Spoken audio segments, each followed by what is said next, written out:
1, 2, 3, go. When I was about 12 or 13 on a trip back from Lubbock, Texas, where we'd visited my grandpa in the hospital, we came upon a car wreck. It was a white SUV that the driver had fell asleep at the wheel and swerved off the road. And as soon as the car hit the dirt road, like the dirt side of the road, the car lost traction and balance and began to roll. They rolled 3 times until they came to a stop. Thankfully, they were right side up, which helped people get everyone out of the car and that kind of thing. It just made for ease of access to help the people in the accident. The 4 passengers were the driver, his wife, their baby daughter, and the wife's sister. The driver had passed out. He was pretty incoherent. He was in and out of it. He would wake up and say things like, "Oh, it's all my fault. I shouldn't have been asleep. I should have let somebody else drive," that kind of thing. And the sister of the wife wasn't wearing her seatbelt at the time of the accident, and when the car flipped the first time, she went flying through the windshield, and was lying 15 to 20 feet away from the car on the ground. She had broken her ribs, and she was having a hard time breathing. She couldn't move very well. Someone had lifted her up and laid a blanket out underneath her so she wouldn't be laying on the hot ground and wouldn't get chunks of glass stuck in her from the accident, that kind of thing. The wife in the back seat had thrown up. I believe she'd broken some of her ribs, that kind of thing. The baby daughter in the back seat had a cut across her forehead, and she was bleeding a whole lot. It was all over her, and she was screaming. She couldn't see because the blood was in her eyes, that kind of thing. She was 3 or 4 or something, I believe, toddler.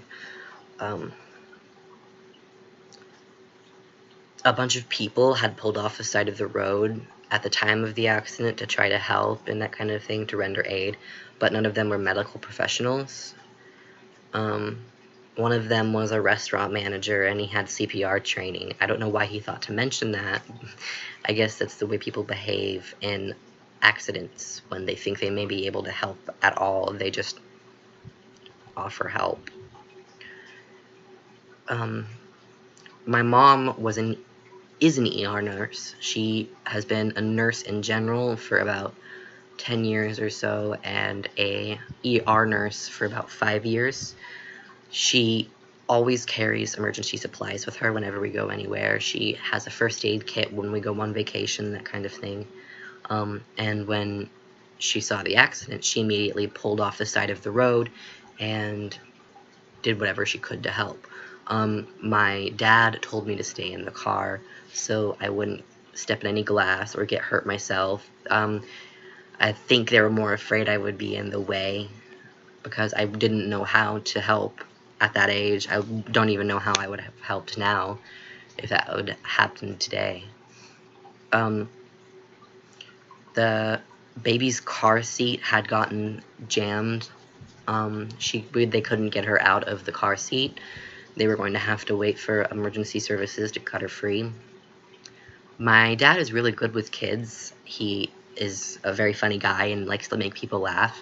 So he sat by her the whole time and just made her laugh and smile and that kind of thing. Tried to help calm her down. They wiped all the blood off of her face so that she would be less discomforted. My mom put a bandage on her forehead to help stop the bleeding. And the woman who had been thrown from the car, my mom had this resuscitative device. I don't necessarily know if that's what it was. It's basically like a portable breathing tube where the mask thing goes on your mouth and nose like this, and then there is a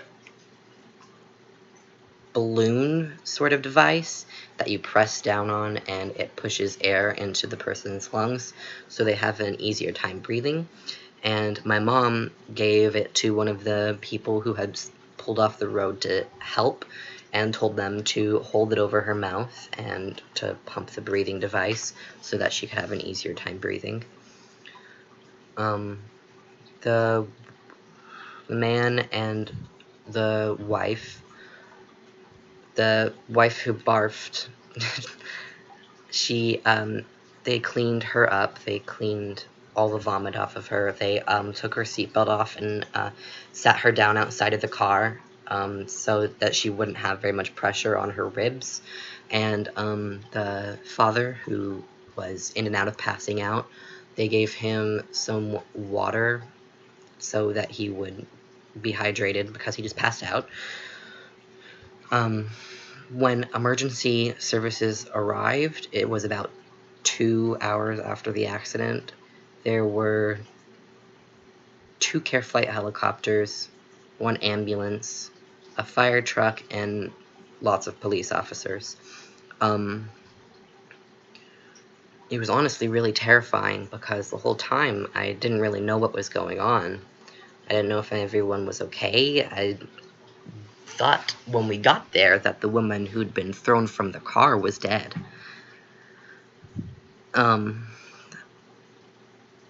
About a month after the accident, my mom got a message on Facebook from the mother, who thanked her and my dad for all the help they provided when the accident happened. They thanked them for just being there when they were in such a horrible time of need. I was really proud of them both. I wish I could have been more help, but I was only 12 or 13, so I guess there really wasn't much I could have done anyway. But it was a very defining incident for me. I saw something very dark and painful that I had never experienced something like that before. And around the same time, my grandpa was in the hospital with tongue cancer, and he would die about a year later. So that was a really defining moment for me in my childhood. It pretty much marks where I realized, like, marks on a scale where I realized what death was, and it really hit me. Not just that I knew about death, but knew that everyone dies eventually and that I would die eventually, that kind of thing. It was a very pivotal moment for me. It was a crazy incident. Thank you for listening. I hope you liked my project. Bye.